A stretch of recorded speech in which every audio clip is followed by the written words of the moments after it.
ML Sports Take brought to you by Rosie's Corner and Brewerton Ace Hardware. Please like this video and subscribe to my channel. Neither quarterback played well in Notre Dame and Penn State. Obviously, Drew Aller, a bunch of mistakes where, he threw into triple coverage but got away with it in terms of the PI. Tough call there for Notre Dame, right? The player doesn't turn around, but yet there wasn't tons of contact, is what it is.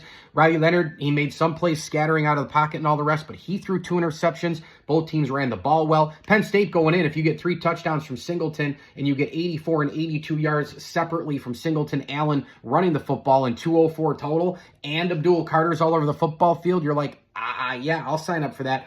But no, the Notre Dame resiliency, the Notre Dame balance, the Notre Dame structure, the Notre Dame adversity all year long, all year last year, can teach us a thing or two, can it? I mean, think about going back to losing to Marshall and then almost to Cal for Marcus Freeman. Many thought he wouldn't survive his first year, and then he goes in, he keeps building this thing. The recruiting gets better. The independent situation, they want to keep that. The ties to the ACC contract. The schedule's still tough enough to be able to make the college football playoff. Then they make a run, and they beat Indiana. And then a signature Marcus Freeman career win over Georgia. And then you beat Penn State. Things just whoosh, but they're down first. The adversity first, the resiliency that they have to create.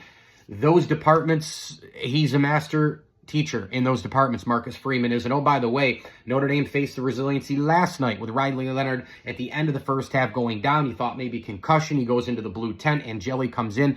And also, 2 huge moments in this game. When Leonard fumbled on that play where you thought maybe concussion, right?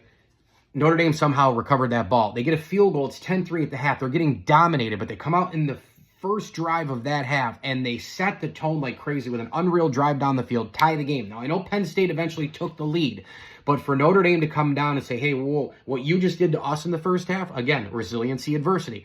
We're going to now do to you. We're going to punch you back in the mouth. Let's see how this thing goes. Well, 10-10, then Penn State takes the lead 17-10, then Notre Dame takes the lead 17-10, but then Penn State, bing, bing, they take the lead 24-17 after 2 scores. Resiliency, adversity, Notre Dame, late fourth quarter, they come at you, 7 plays, 81 yards, and of course they get a big pick on Drew Aller, and the defense in the middle of the field, they read it, they knew, right? And by the way, Penn State's wide receivers, they were horrific going into this game. You wondered if they could do anything. Notre Dame said, we're going to play man coverage, dare us, try to beat us, try to get us out on the X, sure.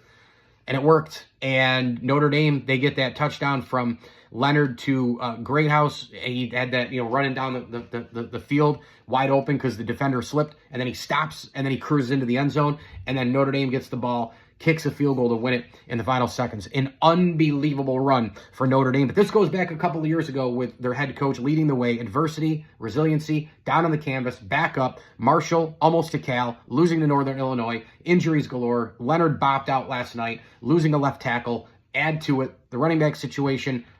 No problem. Notre Dame playing for the title game. Next up, Mike Lindsley here. It's an ML Sports Take, Liverpool Physical Therapy, Elevate Fitness of Syracuse, and our good friends at the Allen Angus Pub bringing it to you. Please like this video and subscribe to my channel. We also thank partner friends of the program, John Kill, Dan Van Hart, Dan Reynolds, and the Swan and Whitaker families. As I always tell you, enjoy the games.